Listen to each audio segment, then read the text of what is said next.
చెప్పులు వేసుకోండి.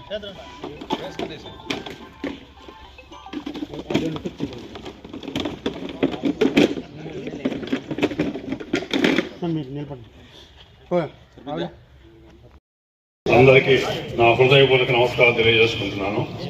మన యోగి వేమారెడ్డి గారు చరిత్ర గురించి చూస్తే ఆయన 14వ దశాబ్దం వాడు అని ఉంది. పుట్టిన తేదీ కరెక్ట్గా తెలియదు, కానీ జయంతి మాత్రం జనవరి 19గా జరుపుకోవడం ఆనవాయితీగా వస్తున్నది. కాబట్టి ఈరోజు ఇక్కడ ఈ రెడ్డి సంక్షేమం తరఫున ఈ కార్యక్రమం చేయడం చాలా సంతోషదాయకం. ఇక ముందు కూడా రెడ్డి సంక్షేమ సంఘం సంఘటితంగా ఉండి ఇలాంటి కార్యక్రమాలన్నీ చేయాలని మనస్ఫూర్తిగా కోరుకుంటూ ఈ అవకాశం ఇచ్చిన వరకు నమస్కారం తెలియజేస్తున్నాను. నమస్కారం. ఈరోజు విశ్వ ప్రజా కవి మన వేమన జయంతిని పురస్కరించుకొని మదనపల్లి టౌన్ రెడ్డి సంఘం తరఫున ఇక్కడ విచ్చేసిన పెద్దలందరికీ నా హృదయపూర్వక నమస్కారాలు. మనమందరం ఈరోజు గర్వంగా రెడ్డి సంఘము రెడ్డి అని చెప్పుకోవడానికి ఒక మహాకవిగా వెలిసిన వేమన్ని మనము ఈరోజు ముందుకు తీసుకుపోయి మన రెడ్డి సంఘం యొక్క ప్రత్యేకతని ప్రజల్లో మరింత బలపరిచే విధంగా ప్రతి చిన్న విలేజ్ గార్డ్ నుండి మొదలైతేనే ఇది బాగుంటుందని నా ఉద్దేశం. విలేజ్ గార్డ్ నుండి రెడ్డి యొక్క ఖ్యాతిని ప్రతి ఒక్క చోట చెప్పుకుంటూ బలోపేతం చేసుకుంటూ పోతేనే మన రెడ్డి సంఘం యొక్క ప్రఖ్యాతి రాష్ట్రమంతటా ప్రపంచమంతా వినపడే విధంగా మనము బలోపేతం చేయడానికి ఒక నాందిగా ఉంటుంది. అంటే ప్రతి ఒక్కరూ దీనికి కృషి చేయాలి. అదేవిధంగా ఈరోజు వేమన పద్యాలు కావచ్చు, విశ్వదాభిరామ వినర వేమ అని చెప్పుకునే ఖ్యాతిని ఈరోజు మనకి ఒక వెలుగులో తీసుకొచ్చిన నా సిపి బ్రౌన్ గారికి నిజంగా కృతజ్ఞతలు తెలుపుకోవాలి. ఎందుకంటే ఈరోజు అంటే పాఠశాలలో నేను చదువుకున్నప్పుడు ఉప్పు కప్పరం ఒక్క పోలిక నుండి అనేది కాదు పద్యంతో మొదలుపెట్టినప్పుడు విశ్వదాభిరామ వినరావేమ అని చెప్పుకుంటున్నాం. దాన్ని ఈరోజు రాను కనుమరుగు చేసేసారు. ఈ పద్యాలన్నింటినీ పిల్లలకి చెప్పే దిశలో కూడా ప్రభుత్వం దీని మీద దృష్టి పెట్టి ఎవరైతే ఇలాంటి ప్రజల కోసము ప్రజల భవిష్యత్తు బాగుండాలని ఏ కవి అయినా ఏదైనా ఉద్యమంగా ముందుకు తీసుకోవాలా, మంచి చేయాలని ఆలోచించే ప్రతి ఒక్కరివి ఇలాంటివి పుస్తకాల్లో పొందుపరిచి విద్యార్థుల నుండి బలోపేతం చేసుకునే విధంగా ముందుకు తీసుకుపోయేటట్టు రాష్ట్రం కూడా ఒక ఆలోచన చేయాలి. వాటి పాఠ్య పుస్తకాల్లో వాళ్ళ చరిత్ర గురించి చెప్తేనే ముందుకు తీసుకుపోయడానికి విద్యార్థులకి ఒక చరిత్ర యొక్క ప్రాముఖ్యత తెలిస్తేనే వాళ్ళు మేము ఇలా ఉండాలి, మేము కూడా ప్రజాసేవ చేయాలని ఒక ఆలోచన ఒక విధానం ముందుకు వస్తుంది. కాబట్టి ప్రతి ఒక్కరూ వాళ్ళ పిల్లలకు కూడా మనం చరిత్ర గురించి చెప్తూ కవుల యొక్క ప్రఖ్యాత కావచ్చు, ఎంతోమంది మహనీయుల ఉద్యమాలు కావచ్చు, వాళ్ళు చేసిన ప్రాణత్యాగాల గురించి మనం అప్పుడప్పుడు ఎక్కడైతే ఇవన్నీ చెప్పగలుగుతామో అప్పుడు పిల్లల్లో కూడా ఒక భవిష్యత్తులో మేము కూడా ఇలా ఉంటే మనం కూడా ముందుకు పోవచ్చు, ఇలా విధంగా మనం సేవ చేయొచ్చు అనే ఆలోచన వాళ్ళు వస్తుందనే ఒక చిన్న మన్న వినాలి. మనం కూడా మన పిల్లలు కావచ్చు, మన అవతార పెద్దవాళ్ళు ఉన్నారు, వాళ్ళు మనవరాలు కావచ్చు, ఎక్కడైనా ఏదైనా చెప్పగలిగితే ఈ ఫోన్లు ఇచ్చేటంటే ఓన్లు ఇచ్చి టైంపాస్ చేసుకోండి చెప్పే విధంగా కంటే కూడా ఒక చిన్న కథల రూపంలో వీటిని చెప్పి ముందుకు తీసుకుపోతే బాగుంటుందని కోరుకుంటూ ఈ అవకాశం ఇచ్చిన రెడ్డి సంఘం సంస్థకు నా హృదయపూర్వక ధన్యవాదాలు.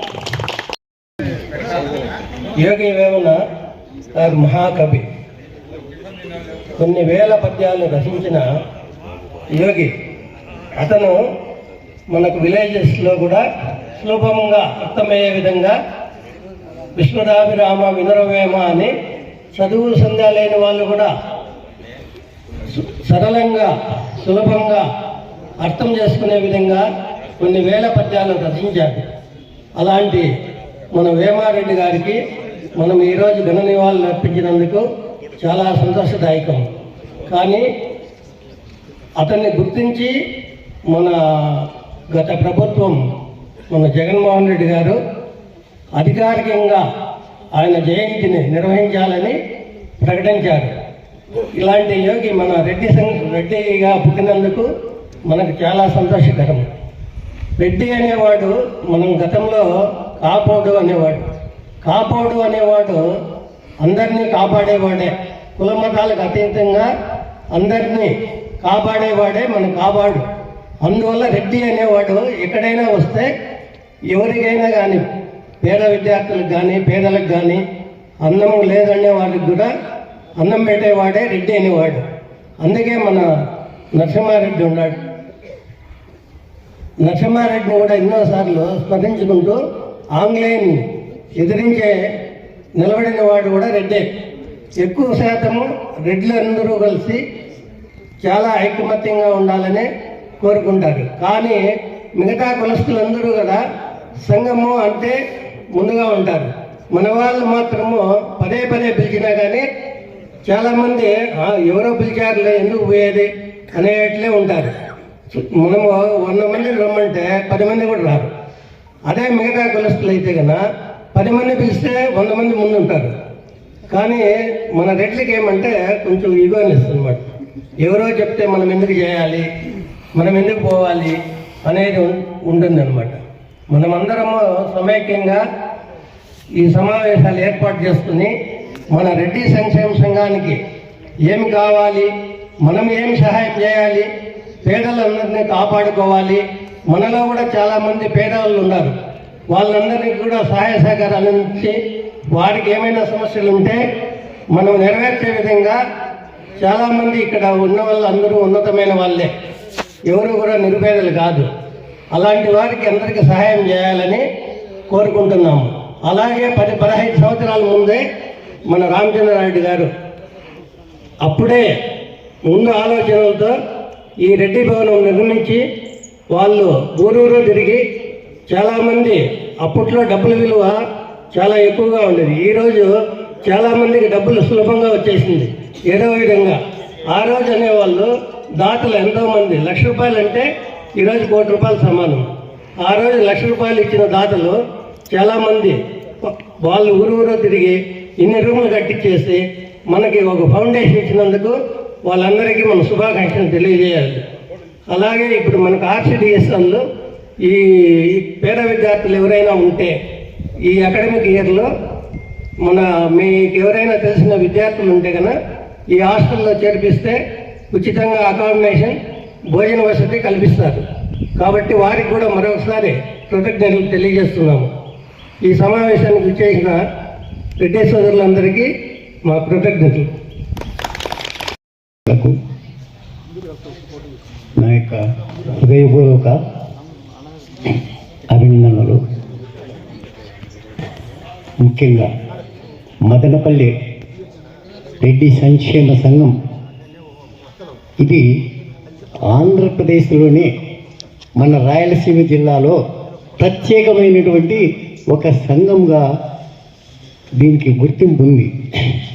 ఎందుకంటే ఇక్కడ మన రెడ్డిస్ ద్వారా చాలామంది ప్రముఖమైనటువంటి నాయకులంతా కూడా మదనపల్లిలో చదివినటువంటి వ్యక్తులుగానే కనబడుతున్నారు, చరిత్ర సృష్టించినారు.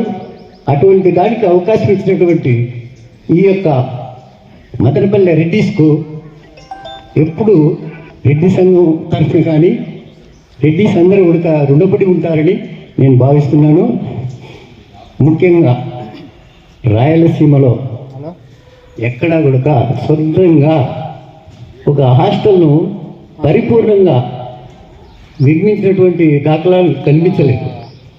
అది మన మదనపల్లిలో మన రెడ్డి సోదరులు ఇక్కడ నిర్మాణం చేసి ఇంత పెద్ద బిల్డింగ్ను తయారు చేసి రెడ్డి సామాజిక వర్గానికి సంబంధించినటువంటి బడుగు బలహీనులకు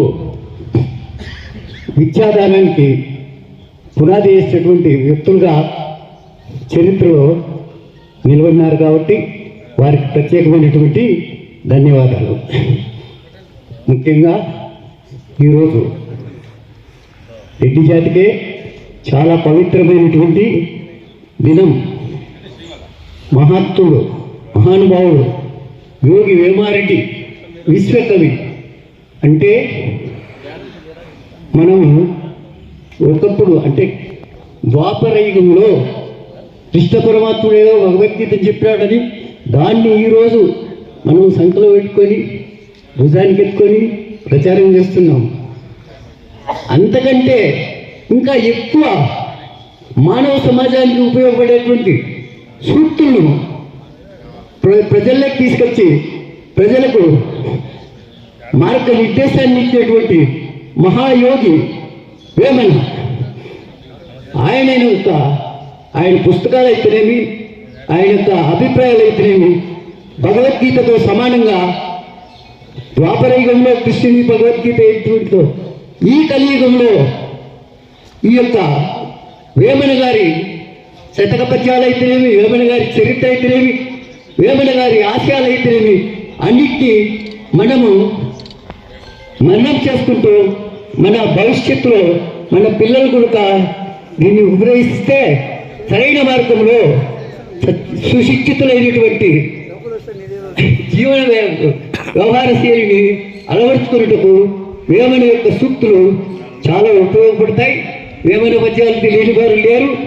అటువంటి పద్యాలలో మనము ప్రతి ఒక్కరూ అందరికీ అందుబాటులో ఉండే రకంగా గ్రంథాలయాల్లో అయితేనేమి, లేదా ఇటువంటి సెంటర్లు అయితేనేమి, ఆయన యొక్క ఫోటోలు అయితేనేమి, ఆయన యొక్క పుస్తకాలు అయితేనేమి ఫ్రీ డిస్ట్రిబ్యూషన్ పెడితే అవి ఇంటికి తీసుకుపోయి అందరూ ఇంట్లో భార్య పిల్లలతో సహా దాన్ని చదువుకొని కొంతవరకైనా ఆచరణకు వస్తారని భావిస్తూ నేను ఈ అవకాశం ఇచ్చినందుకు మన మదనపల్లి రెడ్డి సోదరులకు, ముఖ్యంగా మా యొక్క ఆర్సిడిఎస్ అధ్యక్షులైనటువంటి వీరపరెడ్డి గారికి, మహిళా అధ్యక్షురాలు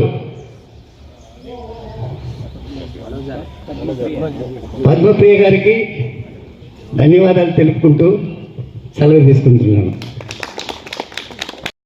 చెప్పలేను, నా వయసు ఇప్పుడు 90 సంవత్సరాలు కాబట్టి మీరందరూ కూడా మన్నిస్తారని కోరుకుంటూ ఉన్నాను.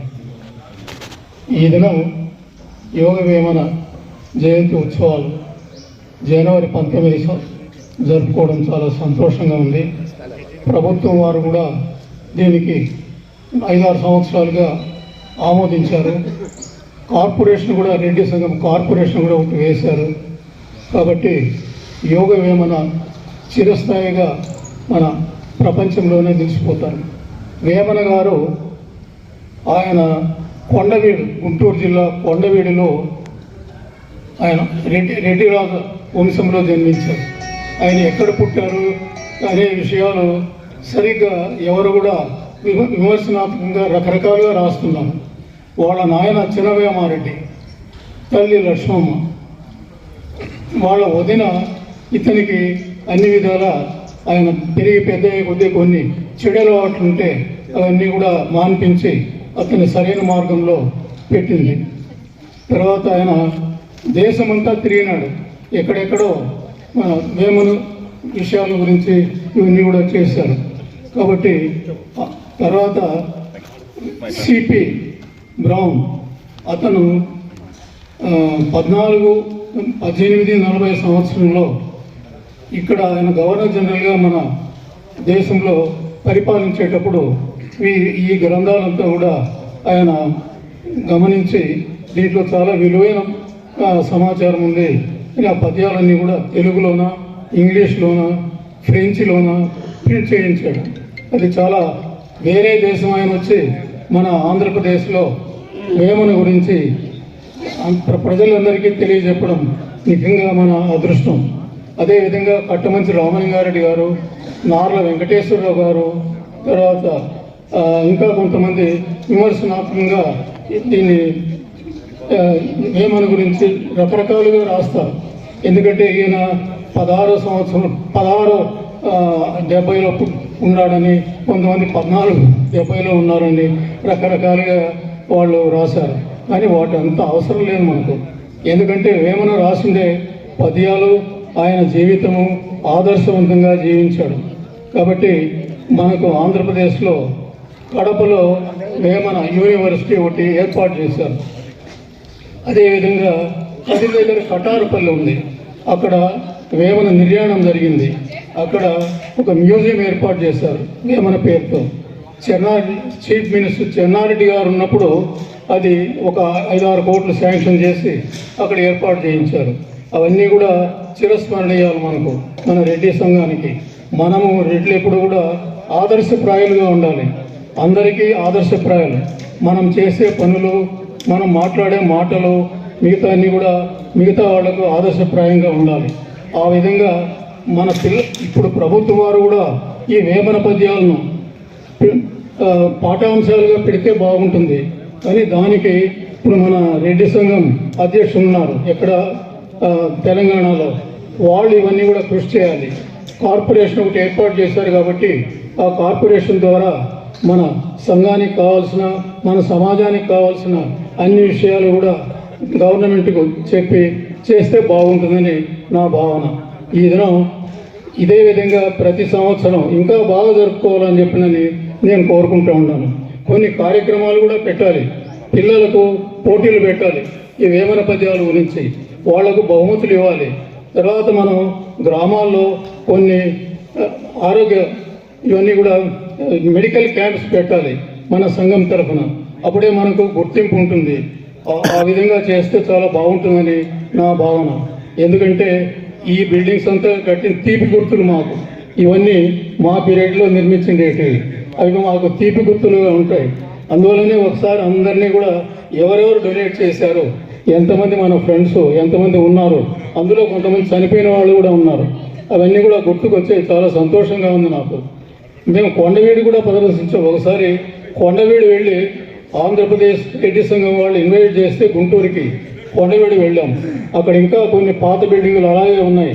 ఆ దినం ఒక తీర్మానం చేశాం మేము, ఈ బిల్డింగ్ మన రెడ్డి సంఘం తరఫున మన రెడ్లకు ఎంత వీలైతే అంత అన్ని సహాయాలు చేయాలా అనే ఉద్దేశంతో మన ఆంధ్రప్రదేశ్ రెడ్డి సంఘం వాళ్ళు ప్రయత్నం చేస్తున్నారు. మనం కూడా వాళ్ళందరికీ సహకరించాలా, వాళ్ళు సమావేశాలు పెట్టినప్పుడు మనం పోవాలా, వాళ్ళ అభిప్రాయాలు మనం తెలుసుకోవాలా, మనం కూడా ఇవన్నీ కూడా చేస్తే బాగుంటుందని నా ఉద్దేశం. Thank you very much. గాని పాపరాశి కొంత పరిగిపో వివరమెరుంగనట్టి వెర్రి జీవుడుగాన విశ్వదాభిరామ వినురవేమా శిలను ప్రతిమగా చేసి చీకటిలో పెట్టి మ్రొక్కవలది కను మూఢులారా ఉల్లమందుగనుడీ దేవుడు విశ్వదాభిరామ వినురవేమా. గౌరవ ఆర్సిడిఎస్ పెద్దలు, అధ్యక్షులు, సెక్రటరీ గారు మరియు మదనపల్లి రెడ్డి జన సంక్షేమ సంఘం యొక్క అధ్యక్షుల గారు గుడిబండ రవి అన్న గారు మరియు నా సోదరుడు డాక్టర్ అనిల్ కుమార్ రెడ్డి గారు మరియు ఇక్కడికి వచ్చినటువంటి మనోజారెడ్డి గారు, రామచంద్రారెడ్డి అన్న గారు మరియు వివిధ హోదాల్లో ఉన్నటువంటి రెడ్డి సోదరులకందరికీ స్వాగతం, సుస్వాగతం. మొట్టమొదట ఆ దేవుడు నన్ను రెడ్డి కులంలో పుట్టించినందుకు నేనెంతో దేవునికి కృతజ్ఞతగా ఉన్నాను మరియు రెడ్డిగా పుట్టినందుకు ఎంతో గర్వపడుతున్నాను. ఈరోజు యోగి వేమారెడ్డి గారి యొక్క జయంతి నందు నేను కూడా పాల్గొనుచున్నందుకు నాకెంతో సంతోషంగా ఉంది. నన్ను ఆహ్వానించినటువంటి కొంతమంది పెద్దలకు నేను కృతజ్ఞత తెలియజేస్తున్నాను. నేను Vishnuvardhan Reddy, retired PGT physics, Rayalpad girls నుంచి పనిచేస్తూ వచ్చాను. ఇప్పటికి కూడా పనిచేస్తున్నాను, మీకు అందరికీ తెలుసు. చాలా సేవా కార్యక్రమాల్లో మానవతాలో కూడా చాలా విరివిగా సేవా కార్యక్రమాలు అందిస్తూ ఉన్నాము. మరియు ఈ యోగి వేమన కార్యక్రమంలో పాల్గొనడం కూడా చాలా సంతోషంగా ఉంది. ఇందు రెండు అంశాలు మాత్రమే నేను ప్రస్తావించదలుచుకున్నాను. మొట్టమొదటిది, యోగి వేమన గారు గ్రామీణ ప్రాంతాల్లో సంచరిస్తూ గ్రామీణ ప్రజలకు అర్థమయ్యేటట్లుగా పద్యాలను రాయడము చాలా గొప్ప విషయము. పద కవితా పితామహుల్లాగా సరళ భాషలో సామాన్య పౌరులకు కూడా అర్థమయ్యేటట్లుగా, పండితులకు పామరులకు కూడా అర్థమయ్యేటట్లుగా ఉన్నట్టుండి ఆయన పద్యాలు రాయకుండా చెప్పేవాడు. చాలా గొప్ప వ్యక్తి ఇతను. మన రెడ్డి కులంలో పుట్టడము మనకందరికీ ఎంతో గర్వకారణము. ఇతను 1652 సంవత్సరంలో అద్దంకి సమీపంలో కొండవేడు దగ్గరగా ఉన్నటువంటి ప్రస్తుతం గుంటూరు జిల్లా, అక్కడ పుట్టారు. అక్కడి నుంచి కటారపల్లికి రావడము మన బిఎస్ రెడ్డి గారు అంత చరిత్ర అంతా చెప్పారు. ఇతను పద్య సంపుటి ఆంధ్ర భారతి అనే పద్య సంపుటిలో 1162 పద్యాలు ఉన్నాయి. అందులో మొదటి భాగంలో 417 పద్యాలు, రెండవ భాగంలో 467 పద్యాలు, మూడవ భాగంలో 279 పద్యాలు, మొత్తం వెరసి 1162 పద్యాలను రాసినట్లుగా చరిత్ర తెలియజేస్తుంది. ఇంకొంతమంది 1365 పద్యాలు రాసిన కొంతమంది అంటున్నారు. ఏది ఏమైనప్పటికీ కూడా ఈ చిన్న చిన్న పదాలను అలతి పద్యాలుగా రాసినటువంటి మహానుభావుడు యోగి వేమారెడ్డి గారు మన రెడ్డిగా పుట్టడము మనకెంతో గర్వకారణము. మరియు ఈ రెడ్డి జన సంక్షేమము మదనపల్లిలో కొన్ని కార్యక్రమాలను నిర్వర్తించేదానికి ఇప్పుడు మళ్ళీ ప్రయత్నం చేస్తూ ఉంది. మరీ సంతోషము. ఇప్పుడే గమనించినాము, కిచెన్ అంతా సెటరేట్ అయింది. తర్వాత ఇక్కడంతా కూడా క్లీనింగ్ ఇదంతా జరుగుతూ ఉంది. కాబట్టి చాలా సంతోషమైనటువంటి శుభ పరిణామం ఇది. ఈ మధ్య ఒక 2-3 సంవత్సరాల నుంచి ఈ రెడ్డి జన సంక్షేమ ఈ కార్యాలయం అంతా కూడా బోసిపోయి, కారణాలు ఎన్నన్నా కావచ్చు. కాబట్టి కొంతమంది స్వార్థంతోనూ కొంతమంది నిస్వార్థంతోనూ ముందుకు వెళ్తూ ఉన్నారు. స్వార్థపరులు నిస్వార్థపరులు అందరూ కూడా కలిసికట్టుగా మనమందరము ఏకమైతే తప్ప మన ఉనికిని మనం చాటుకోలేము. మనకు చాలా కులాలు పోటీలు ఉన్నాయి. అవునా, 4.8% ఆంధ్రప్రదేశ్లో ఉన్నటువంటి కులాలు వాళ్ళు మన రాజ్యాన్ని ఏలుతున్నారు. మంది 6.5% ఉంది. రాయలసీమలో 50% భూమి మన కంట్రోల్లో ఉంది. కొన్ని ప్రాంతాల్లో 25% భూమి మన కంట్రోల్లో ఉంది.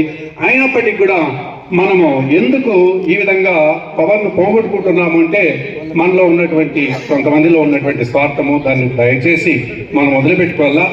ఈ ప్రాంగణాన్ని RCDS గా అప్పగించడం చాలా మంచి శుభదాయకమైనటువంటి విషయము. RCDS వాళ్ళు హాస్టల్ బాగా మెయింటైన్ చేసి విద్యార్థులకు విద్యా సేవను అందిస్తారు. కాబట్టి మనం అందరం కూడా సహకరిస్తే బాగుంటుంది. ఎవరెవరికి వీలైతే వాళ్ళంతా సాయంత్రం పూటో లేదంటే ప్రొద్దున పూటో డే టైమ్స్లోనో వాళ్ళకు మనం సహకరించినామంటే వాళ్ళు ఇంకా కొంచెము ఈ హాస్టల్ను బాగా చేయగలుగుతారని నా నమ్మకము. చిన్న తక్కువ పర్సంటేజ్ ఉంటే కులాలకు విగ్రహాలు ఎక్కడ చూసినా రింగ్ రోడ్లో కానీ, మళ్ళీ తర్వాత ఈ బస్ స్టాండ్లలో కానీ, తర్వాత బస్ స్టాపుల్లో కానీ, తర్వాత బయట రాష్ట్రాల్లో ఉన్నటువంటి నాయకులు కూడా విగ్రహాలు ఏర్పాటు చేసినారు. కాబట్టి మన విగ్రహాన్ని యోగి వేమారెడ్డి యొక్క విగ్రహాన్ని మనం ఏర్పాటు చేసుకోవాలని మరీ కోరుతున్నాను. ఈ కార్యక్రమాలకన్నిటికీ సహకరిస్తూ ఉన్నటువంటి మీకు అందరికీ కూడా నా ప్రత్యేకమైనటువంటి కృతజ్ఞతలు. నన్ను ఇందులో పాల్గొనేట్టుగా చేసినటువంటి కొంతమందికి మరీ శుభాభివందనాలు. Thank you. శుభోదయం. ఇక్కడ వచ్చిన రెడ్డి సోదరులకు, పెద్దలకు అందరికీ నా నమస్కారములు. ఈరోజు యోగి వేమన అని ప్రపంచమంతా పిలుచుకునే ప్రజాకవి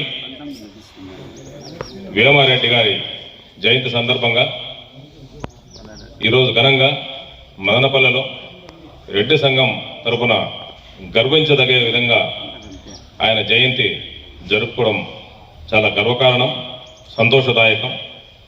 ఈ సందర్భంగా ఆయనకు పుష్పాలతో అలంకరించి హారతి ఇవ్వడం జరిగింది. మనం ఆయన ఇచ్చే మంచి వాక్యాలు ఒకప్పుడు సంస్కృతంలో పదాలు ఉండేటివి, వేమన వచ్చాక తెలుగు చరిత్రలో బ్రహ్మాండమైన మార్పులు జరిగాయి. సాధారణ ప్రజలు, సామాన్య మనిషి అర్థం చేసుకునే విధంగా ఆయన కవితలు రాసి సమాజాన్ని ఒక అర్థం చేసుకునే విధంగా ఆయన పద్యాలు ఉండేవి. మామూలు చదువు రాని వాళ్ళు కూడా వేమన పద్యాలు వింటే ఓహో ఇందులో ఇంత అర్థం ఉందని తెలుసుకునేవాళ్ళు. అంతకుముందు కవితలు అంతా సంస్కృతులు ఉండేవి, మామూలు ప్రజలకు అర్థమయ్యేవి కాదు. సో అందుకే వేమనను ప్రజాకవి అని పిలుస్తారు. ఇలాంటి కవులు జీవితంలో చాలా అరుదుగా ఉంటారు. ఈ వేమన చరిత్ర వింటే మనం ఆయన 14వ శతాబ్దంలో 14వ శతాబ్దం ఒకటి ఉంది, 17వ శతాబ్దంలో కాంట్రవర్సీ ఉంది అది. కానీ హిస్టరీ మన ఆంగ్లేయులు హిస్టరీ ప్రకారం చూస్తే మనం ఆయన 17వ శతాబ్దం చెందిన కవిగా విశ్లేషిస్తున్నారు. రాబర్ట్ బ్రౌన్ గారు ఆయన లైబ్రరీ కూడా ఎస్టాబ్లిష్ చేయడం జరిగింది. సిపి బ్రౌన్ గారు 1829లో ఆయన ఒక గ్రంథాలయం ఏర్పాటు చేసి ఆయన కవితలన్నీ కూడా ఆంగ్లంలోకి తర్జుమా చేసి దాన్ని ఒక బుక్గా పబ్లిష్ చేయడం కూడా జరిగింది. ఇలాంటి మహాకవిని స్మరించుకుంటూ ఈరోజు జరుపుకోవడం మనకు సంతోషంగా ఉంది. ధన్యవాదాలు. Thank you. తర్వాత అన్నా నమస్కారం పెట్టినా, ఒక నమస్కారం ఇట్లా పెట్టేయండి. థ్యాంక్స్ అన్నా. ఇప్పుడు అడుక్కోవాల్సి వస్తుంది నమస్కారం కోసం.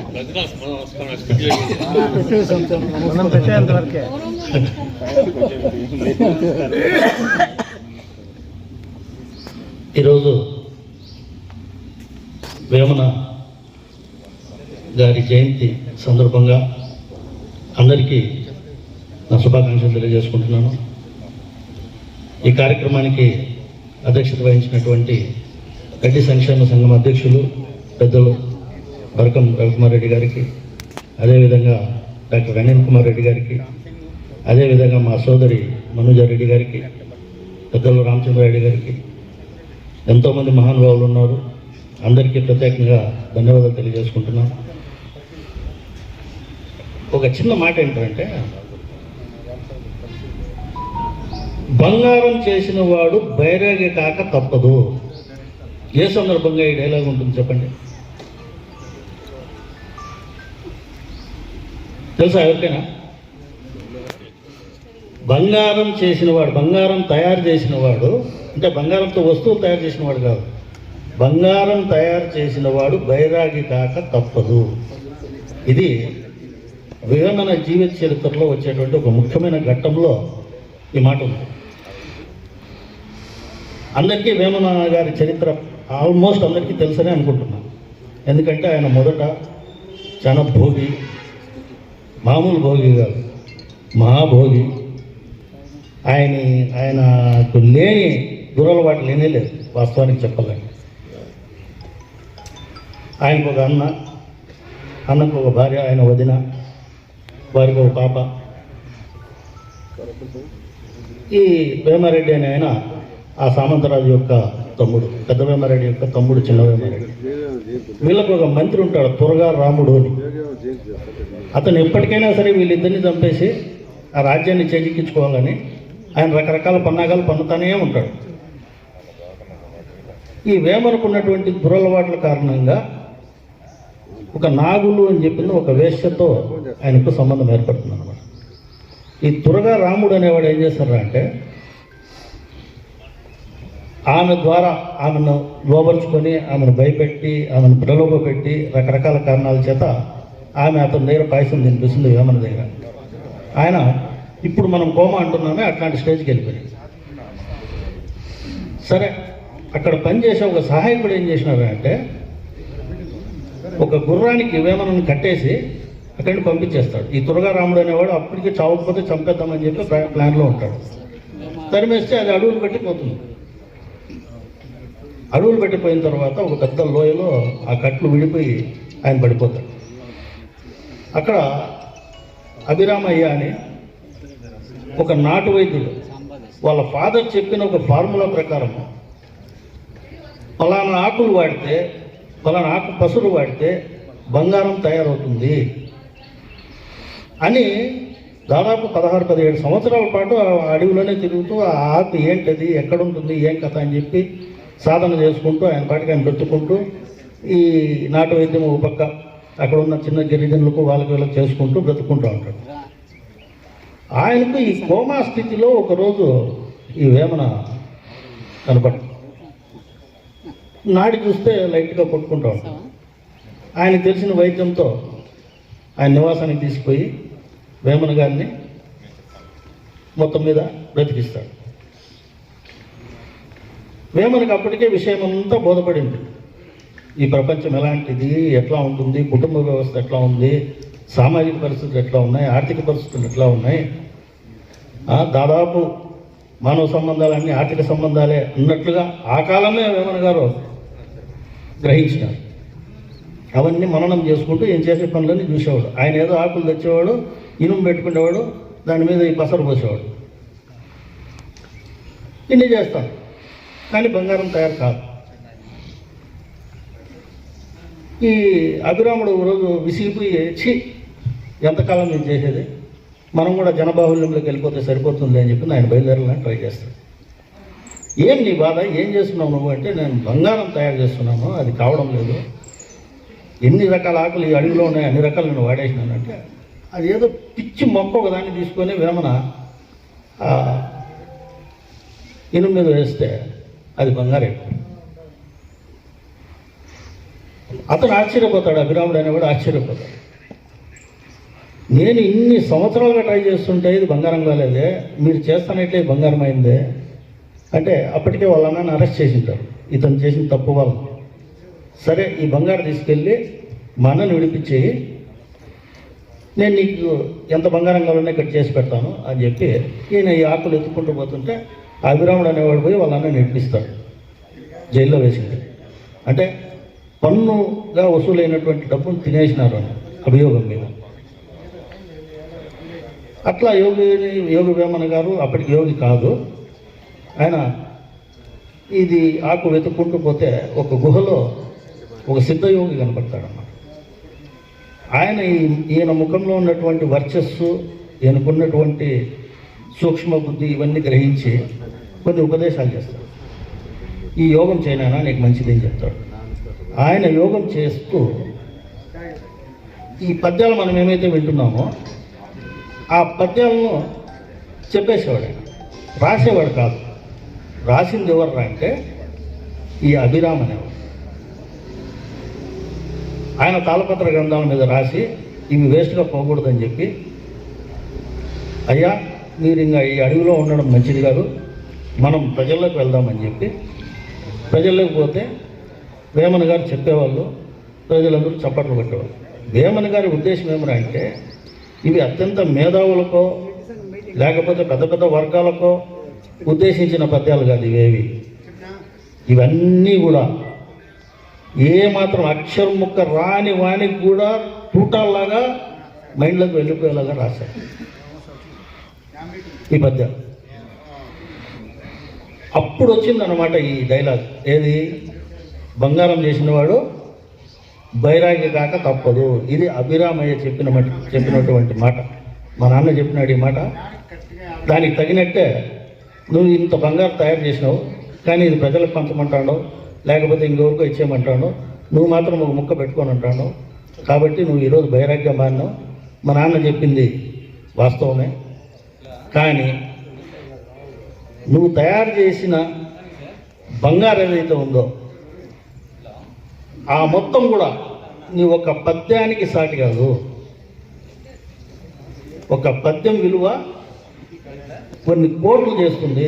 సరిగ్గా అర్థం చేసుకునే వానికి ఈ పద్యం కంటే ఇంక పెద్ద వేరే విద్య అవసరం లేదు అని స్పష్టం చేయబడి, మనజ మా అమ్మగారు చెప్పినట్లు ఈ సందర్భంగా మనము సిపి బ్రౌన్ గారిని తలుచుకోవాలి. వేమన గారి జయంతి అయినా సరే, వర్ధంతి అయినా సరే మనం తలుచుకోవాల్సిన బ్రౌన్ గారు. ఎందుకంటే ఈ పద్యాలన్నింటినీ సంకలనం చేసింది ఆయనే, వీటిని ట్రాన్స్లేట్ చేసింది ఆయనే. దీని మీద ఇంట్రెస్ట్ ఆయన ఒక డిక్షనరీని తయారు చేసి, సిపి బ్రౌన్ డిక్షనరీని మనం చిన్నగా ఉన్నప్పుడు చూసేవాళ్ళం, ఇప్పుడైతే లేవులేండి, ఇప్పుడంతా మొబైల్లోనే సరిపోతుంది. పూర్వం పుస్తకాలు ఉండేవి. ఎంత మక్కువ ఏర్పడిందంటే బ్రౌన్కు, ఆయన ఆశ్చర్యపోయినాడు. ఒక్కొక్క పద్యం చదివి ఎంత ఆశ్చర్యపోయినాడు అంటే, దీనికి సాటైనటువంటి కవిత్వము ఈ ప్రపంచంలో లేనే లేదు. అది ఎంత ట్రాన్స్లేట్ చేసినా తెలుగులో ఉన్నంత అందంగా, తెలుగులో ఉన్నంత సులువుగా, తెలుగులో ఉన్నంత ఆసువుగా ఏ లాంగ్వేజ్లో కూడా కుదరలేదు. అది మన పద్య ప్రక్రియ. పద్యం అనేది మీకు తెలిసే ఉంటుంది, మనకు వేరే భాషల్లో లేవు, పద్యాలు లేవు. పద్యం ఉన్నది కేవలం తెలుగు భాషలోనే. దాంట్లో కూడా శ్రీస పద్యాలు ఉన్నాయి, ఆట వెలది ఉంది. ఈయన రాసినవన్నీ ఆట వెలది పద్యాలు. నిజంగానే ఆటలాడుకున్నట్లే ఉంటాయి, మనతో మాట్లాడతాయి, మనల్ని సరైన మార్గంలో నడిపిస్తాయి. ఇప్పటికి కూడా మీరు చూడండి, కుటుంబ వ్యవస్థ గురించి కానీ, సామాజిక పరిస్థితుల గురించి కానీ, కులాల గురించి కానీ, ఆ తర్వాత ఆర్థికపరమైనటువంటి విషయాలు కానీ ఏమి టచ్ చేయలేదు చెప్పండి వేమన గారు. ఒక్కొక్క పద్యంలో ఒక్కొక్క అద్భుతమైనటువంటి సందేశాన్ని ఇచ్చినటువంటి ఆ మహాయోగ యొక్క జయంతిని జరుపుకోవడం చాలా సంతోషదాయకమైనటువంటి విషయం. ఇంతసేపు నన్ను భరించిన మీకు అందరికీ ధన్యవాదాలు తెలియజేసుకుంటూ మీ అందరి దగ్గర సెలవు తీసుకుంటున్నాను. ఈ అవకాశం నాకు ఇచ్చిన పెద్దలందరికీ ధన్యవాదాలు తెలియజేసుకుంటాను. మరియు సంఘ సభ్యులైనటువంటి మిత్రులందరికీ కూడా నా ప్రణామాలు. వేమన శారదాదేవి ప్రియపుత్రుడు, విఘ్నేశ్వరునికి శిష్యుడు, వరపుత్రుడు అనమాట. ఆ విధంగా ఆ శారదాదేవిని ఉద్ధృతి తలంచుకుంటూ ఒక ప్రార్థనా గీతంతో మొదలు పెడతాం.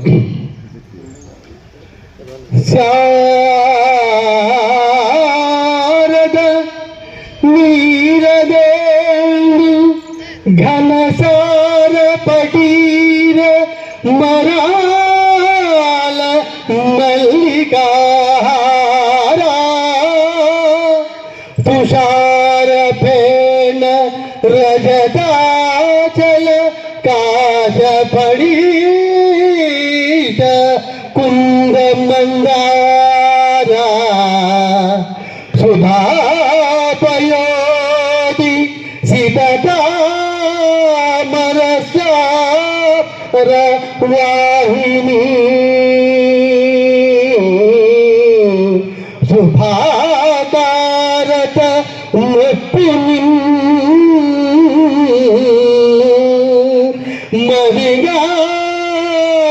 మదిగానగ నడుగల్ను భారతి మదిగానగ నడుగల్ను భారతి.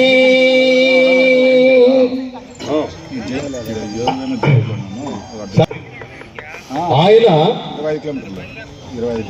అన్ని స్వర్గ సుఖాలు అన్ని రూపించి కూడా గుహలేకపోయి ఆ సరస్వతీదేవిని కొలిచి ఆమె కటాక్షముతో ఆయన ఈ పద్యాలు నోటి మామూలుగా అట్లా ధారాళంగా వచ్చాడు అంటే ఆయన పాడతాం. అలాగే విఘ్నేశ్వరుడు ఆ కాలంలో అప్పుడు మామూలుగా ఇప్పుడంటే మన సరస్వతి, ఆ కాలంలో అందరికీ విద్యలకు అధిపతి ఎవరంటే విఘ్నేశ్వరుడు.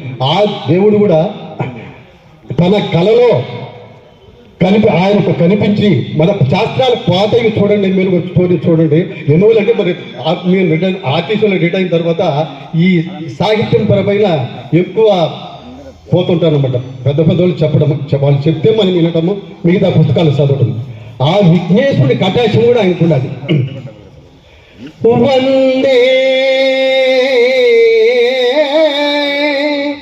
నిరంతర సమస్త కళాకలాపం సంపత్కరం భవహరం గిరిజా కుమారం శ్రీలంబోదరం గజముఖం ప్రణవ స్వరూపం శ్రీ లక్ష్మీ గణేశ అఖిలాశ్రిత కల్పభూజం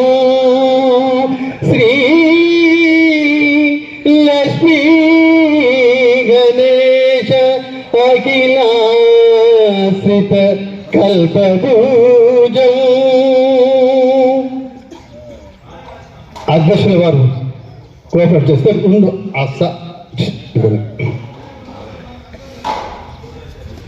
వేమన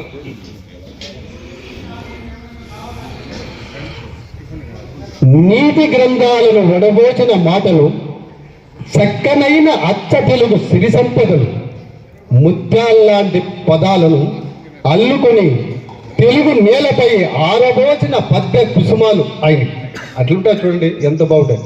అల్పుడెప్పుడు బల్కు ఆడంబరముగాను,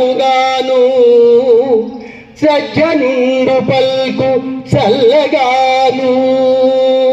ఎంత కమ్మనైన పదాలు చూడండి. ఆట వెలటిలో అమరిన అక్షరమనులు, జానపద తెలుగు పదాల వైశిష్టాలు, ఉపమానాలకే వన్య తెచ్చిన అలంకార సొగసులు,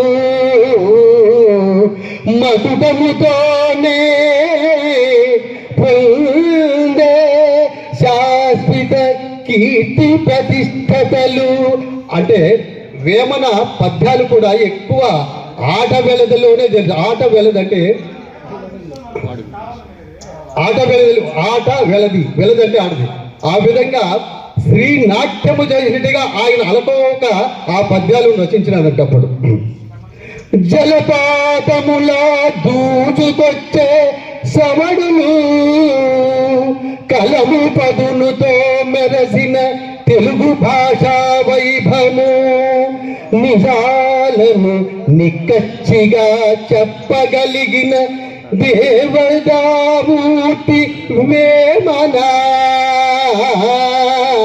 తెలుగు సాహిత్యములో అతడే నిజమైన ప్రజాకవి. అలాగే మనం పిల్లలు కూడా ఎందువల్లంటే మనం చిన్నప్పుడు కూడా మనకు చెప్పిన అయ్యవాళ్ళు ఎట్లంటే అల్పుడు ఎప్పుడు పలుకు ఆడంబరంగాను, సజ్జనుండు పలుకు చల్లగాను. ఇది ఇంకోటి శ్రీకృష్ణుని పద్యాలు మిగతాటి అన్ని చెప్పినారు. ఇప్పుడు యూత్ వాళ్ళకి అర్థం కాదు, మనం ఎన్ని చెప్పినా కూడా అర్థం కాదు. కాబట్టి ఓపిక అనేది పిల్లలు సమాజానికి బాగుపడేట్టుగా మనం కూడా చెప్పాలి.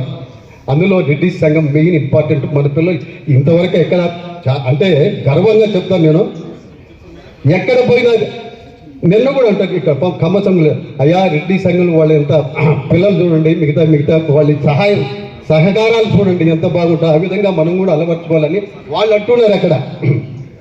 అదే అలాగే బాల్యములు కూడా బాల్య మనసులో ఏ మనస్సులో నింపితే, బాల్యములు పిల్లలకు బాల్య మనసులో ఏ మనస్సులో నింపితే రేపటి బతుకులు కావు సువర్ణపు నిధులు. అనుభవములోకి తీసుకుంటే లోక విజ్ఞానాలు, జీవన ప్రయాణములో ఆత్మజ్ఞానిగా నిలుపుతాయి మన వేమన పద్యాలు. ఇంకా చాలా మంది ఉన్నారు కాబట్టి మీరు మాట్లాడారు. Thank you sir, thank you. నా రవికుమార్ ఎవరో కాదు, ఇద్దరం ఒకటే పోయి మా దగ్గర మా పెద్ద నన్ను చదివించిన, నాకు ఇదివరకు ఈ స్టేజ్లో నిలబడుకున్నామంటే వాళ్ళ ఆయన సహకారం నాకు ఎక్కువ. బర్కం నరసింహారెడ్డి సర్పంచి, మరి ఆయన చాలా పదవులు కూడా అనుభవించినాడు. Okay, thank you. Manoj Reddy గారు వేమన చిత్రపటానికి గౌరవించాల్సిందిగా కోరుతున్నాను.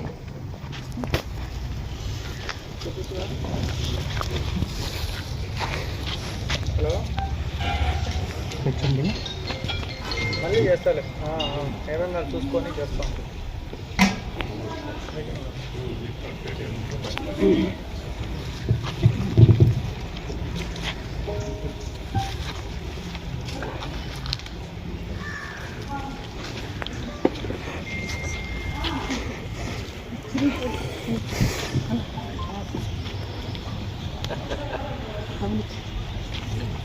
మనోజ్ మనోజ్ రెడ్డి గారిని 2 మాటలు మాట్లాడాల్సిందిగా కోరుకుంటాం.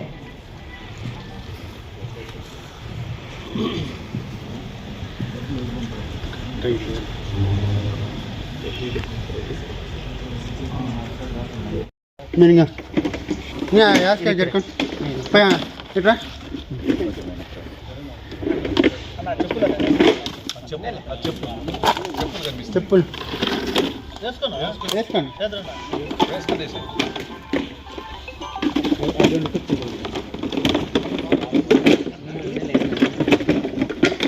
మీరు నిలబడండి.